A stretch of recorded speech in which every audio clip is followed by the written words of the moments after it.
This is Orson Welles, speaking from London.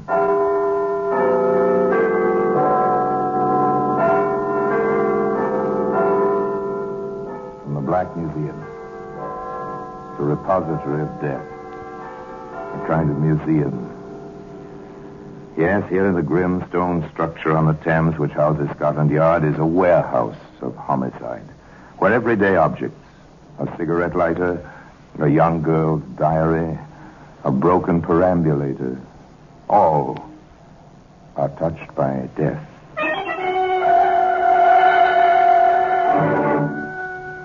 It's a woman's glove. That's a familiar object, hand-stitched, soft leather, the gauntlet type, but this glove touched death. I found something, Inspector.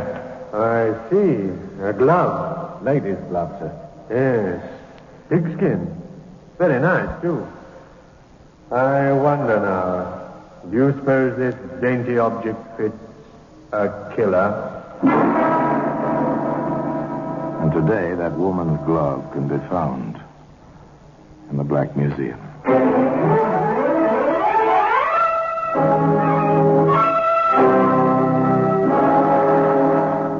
From the annals of the Criminal Investigation Department of the London Police, we bring you the dramatic stories of the crimes recorded by the objects in Scotland Yard's Gallery of Death, the Black Museum.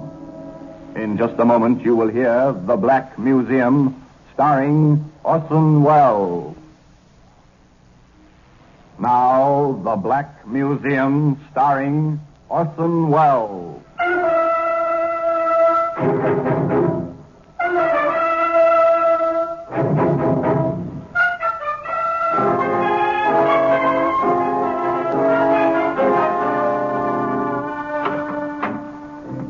Here we are, the Black Museum. Scotland Yard's Museum of Murder. Yes, here lies death. Here, for example, is a pen. The ink crusted on its sharp point. This was a poison pen. The words it wrote dripped malice. They were vitriol on human hearts. They caused death as surely as a bullet. Here we are, it's the glove.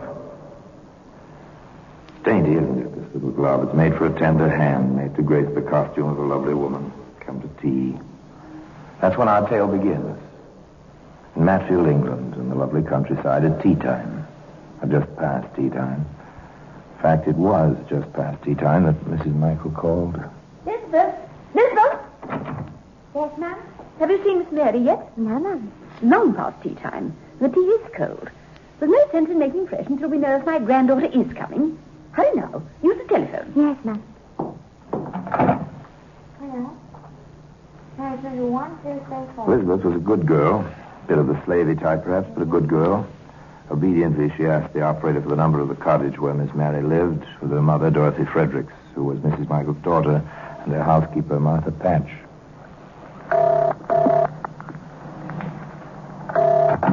There's no answer, ma'am.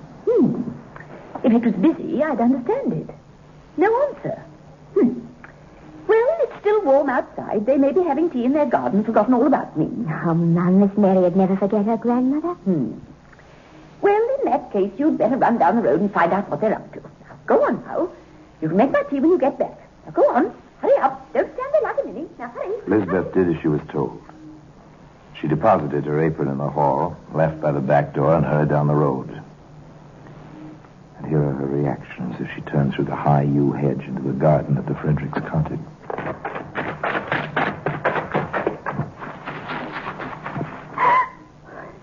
Oh, Miss Mary. Miss Mary. Why would you be lying on the ground, Miss Mary? Where's your mother? Where's your mother? Where's Miss Dorothy? Oh, Miss Dorothy. Sitting against the stones, Miss Dorothy. Oh, you'll be cold, Miss Dorothy. Oh, Martha. Martha. Where's Martha? The house. The doorstep. Martha, you were bringing out tea. You were serving tea. Wow! There's no No note of hysteria, however, a short while later, when Inspector Seymour and Sergeant Layton took charge for Scotland Yard. How far along are we, Sergeant? Oh, a lot of details, sir. Multiple murder makes a lot of work. 3 women, all shot once. The medical examiner is on his way. The regular crew is working on fingerprints and all the usual, sir. Very well. Which one do you suppose went first, Inspector? I've been thinking about that. Looks as if the youngest was picked off first. Then the mother was caught as she tried to climb the wall we found her against. Oh, and the servant? Probably an afterthought. Or no witness, something like that. Would account for the dropped tray and the smashed crockery. Methodical, careful, clean thinking, just as methodical as the men searching the house, covering the ground inch by inch, missing nothing. After a while, that job was done. The inspector sat at the kitchen table with many pieces of glued together crockery in front of him. See what I see, Sergeant? Oh, just cups and saucers, a teapot, sugar bowl, cream pitcher. We have 3 bodies, Sergeant, and 4 cups and saucers. Yes, sir. It's possible, then, that our murderer came to tea. Any sign of the weapon, Sergeant? Oh, not a thing, sir. Not even a spent cartridge. Probably a revolver, then. Well, we'll hear about that after the medical men get through. Anything else? Yes, sir. I found something, Inspector. I see. A glove. Ladies' glove, sir. Yes. Pigskin. Very nice, too. I wonder now, do you suppose this dainty object fits a killer? Oh, I've no doubt we'll find out, sir. And you're a bit more optimistic than I am. One never really knows at this stage. Where do you find this, gauntlet? In the garden, sir. Between the mother and the daughter. Very well. Next step's one I dread, Sergeant. Never could stand it, even as a constable. Notification detail in those days. Well, nothing else for it. Notification detail, so called by the police who are sent to notify relatives that someone is injured or dead. That part was over and done with by now, of course. But its equivalent was upcoming, a business of questioning Mrs. Michael, mother of Dorothy Fredericks, the grandmother of Miss Mary. You have a job to do, Inspector Seymour. Stop fiddling with your fingers and get it done. Thank you, Mrs. Michael. You've a murderer to catch.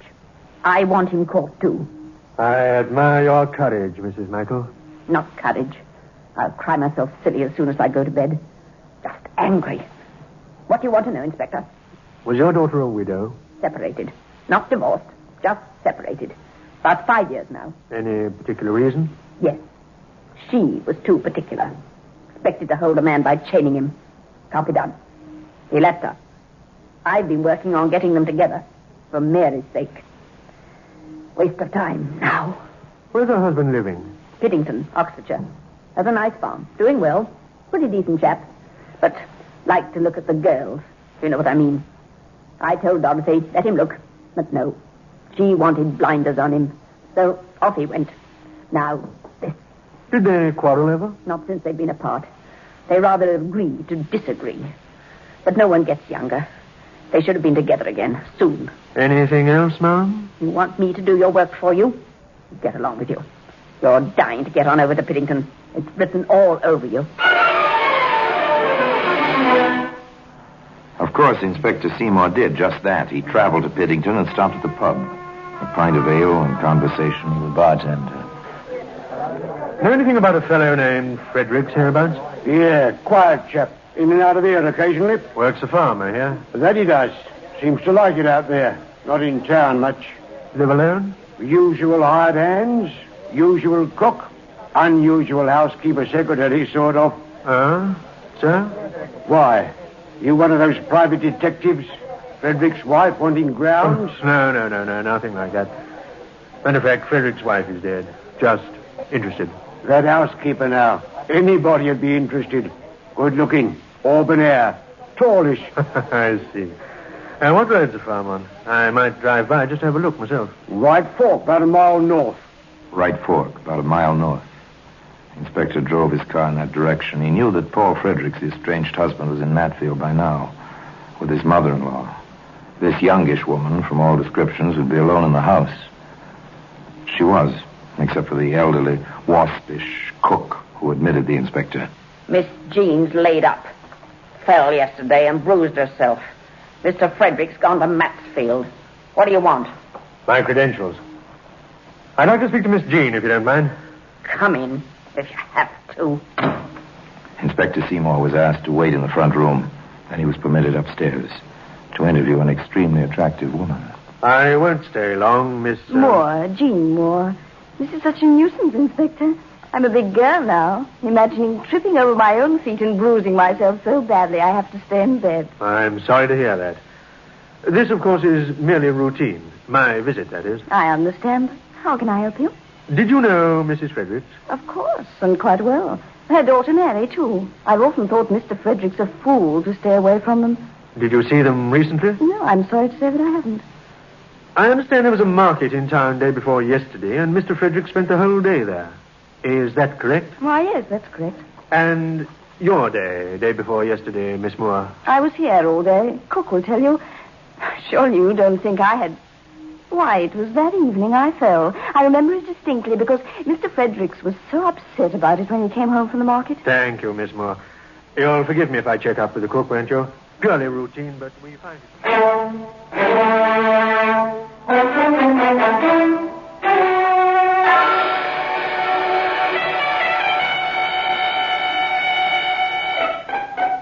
Now, ma'am, you do remember her being here all day, then? I said so.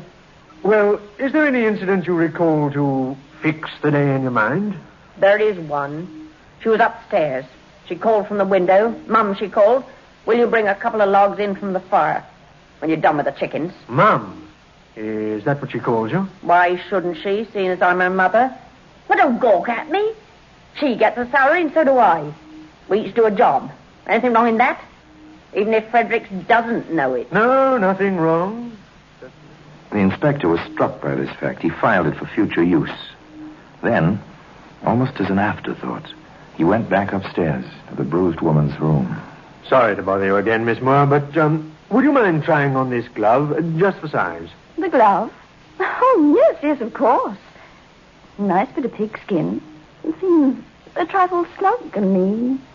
About half a size too small. Whoever owns this must have lovely hands, mustn't she, Inspector? Back in Matfield, the medical examiner gave both Inspector Seymour and Sergeant Layton plenty to think about. The mother and daughter were both shot from behind. The housekeeper was struck in the chest. Excellent shooting. With a revolver, I suppose.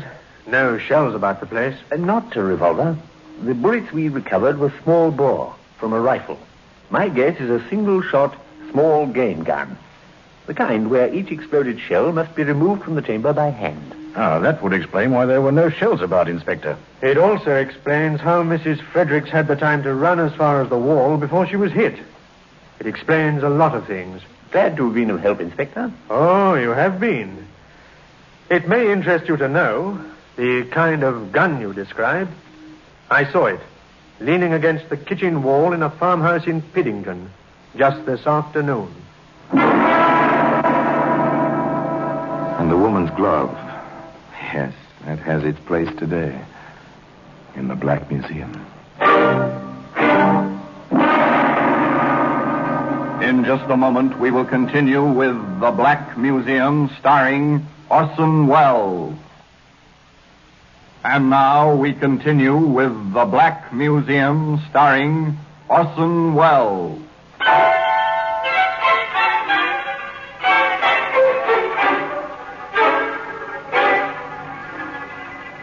The theories began to take flesh on their bones, but they were still theories. True, it seemed peculiar that a young woman would bring her mother into her house as cook and not tell the fact to the owner. True, a glove which seemed a perfect fit, well, it might be half a size too small. True, a woman in bed with bruises might have tripped and fallen in the house where she lived. And many thousands of people own single-shot, non-ejector rabbit guns. Together, these items might make a confounding composite, but a good defending counsel could still make mincemeat of them. These were some of Inspector Seymour's thoughts on the subject of his obvious and prime suspect. Then another fact was added. A fact with several possible meanings. They found a bicycle, Inspector, about a half a mile down the road toward the railway station from the Fredericks cottage. Whose is it? It was Mrs. Frederick's bike, sir. Any fingerprints? Only Mrs. Frederick's. Of course. Well, there's nothing for it, Sergeant. We'll have to canvass the area. Might as well get started. First stop, the railway station at Matfield. The ticket agent was a blank. The washroom attendant was a blank. The porter was, however, somewhat helpful. Repeat that for me, will you, please? I remember her because the parcel she was carrying seemed kind of peculiar for a woman. Long and wrapped in brown paper. She got off at 12:08. Real sporty looking she was, with kind of reddish hair and wearing trousers. Thank you. Thank you very much. Then there was the newsboy. You're not making this up, are you, son? So help me, sir, I'm not. Like I said, I was delivering the afternoon paper. I saw this party watching through the edge of the Fredericks place. I kind of thought it was a man on account of the long pants. And then she stood up straight and I saw it was a woman. She had a kind of long package with her. It wasn't none of my business. I stayed on my own side of the road. And the obliging truck driver. I heard about this from the porter down at the station, Inspector. So I figured to come in and tell you. Go ahead. I picked her up around 4:15. She stood in the road and waved. I pulled up for her. She asked would I take her into town, seeing as she had to catch a train. I gave her the lift. Did she have a parcel of any kind? Yes, sir. Sort of long and wrapped in brown paper.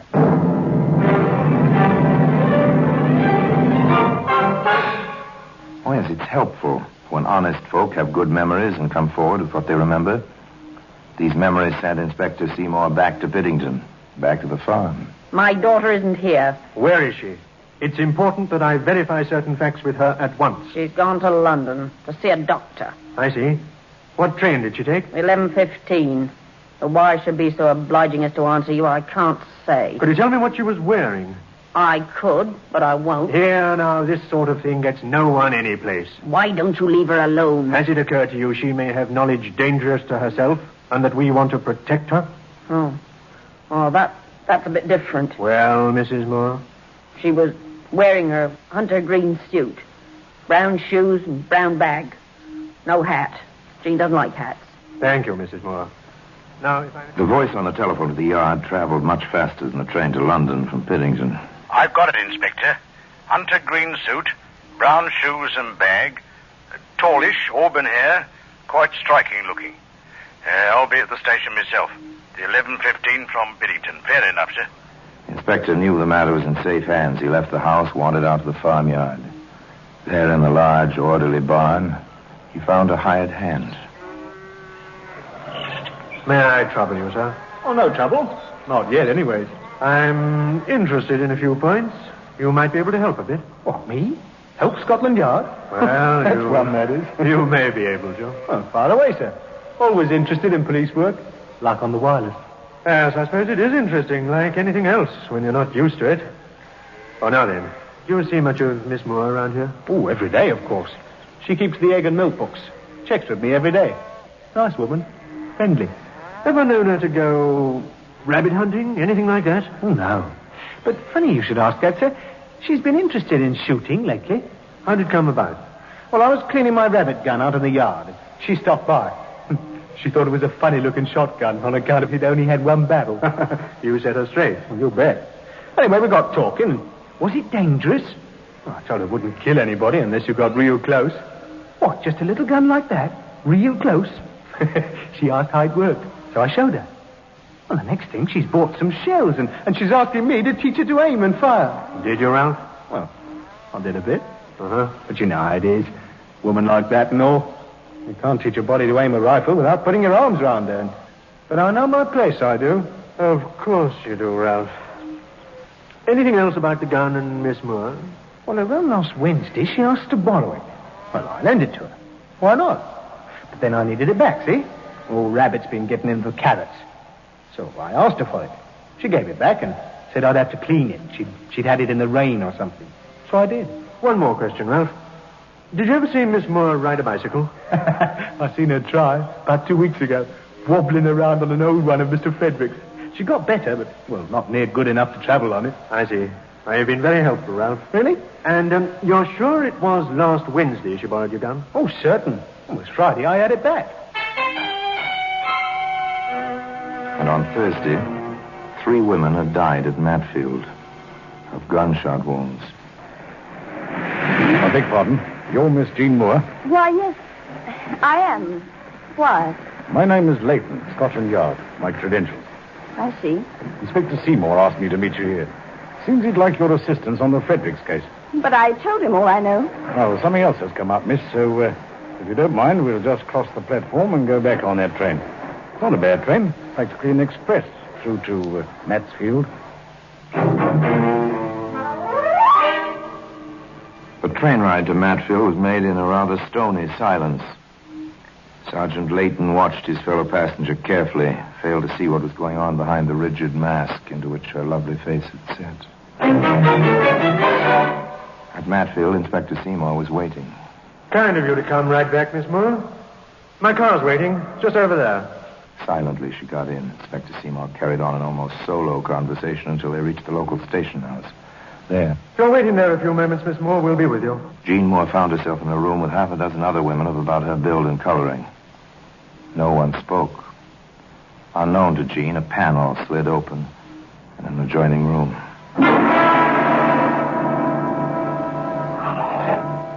All right, Porter. Do you recognize any of these women? Yes, sir, I do. Which one? Second from the left, sir. She's the woman got off the train with that brown parcel, like I told you the other day, sir. Well, young fella? I know that one. She just got up and moved over there. That's the lady who was looking through the hedge the other day. Sure, Inspector? Sure, I'm sure. That's the dame. I'd know her in a million. Perhaps if she'd been less striking in appearance. Perhaps if she'd used a pistol instead of a long rabbit gun. Perhaps... The inspector and the sergeant faced Jean Moore alone. I must make some inquiries of you, Miss Moore. And I must warn you, anything you say may be taken down in writing and given in evidence. Oh, did you hear me, Miss Moore? This is no laughing matter. I won't hang you, no. I'm not right. Never have been. My mother was away for years. Paul was sweet. Not much of a man. Not as much as he thought he was. But sweet. And he had some money. Then they wanted him back. Why should I give him up for a prissy wife and a stupid kid and a harridan of a mother-in-law? It was a nice gun. A nice gun. But I couldn't get the shell out with my gloves on. Oh, you were smart. You found me. You found me. So I lost him. But she didn't get him back, did she? All she got was a bullet in her back. Like a rabbit. She ran like a rabbit. Tried to jump the wall. She fell back. I'm getting out of here. Get away from me. I'm getting out of here. Come there, Sergeant. I'll call the matron. And today, the woman's glove still offers its silent testimony in the Black Museum.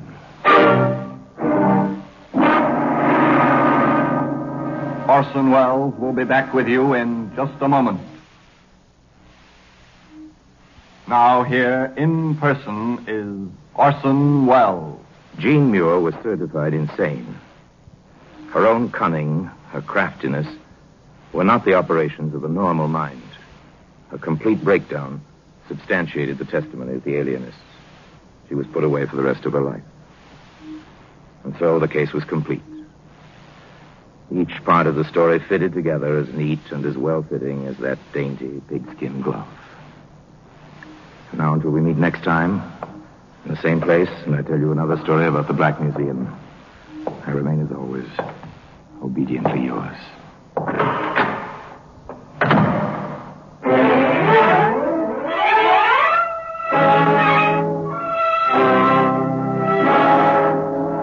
The Black Museum, starring Orson Welles, is presented by arrangement with Metro-Goldwyn-Mayer Radio Attractions.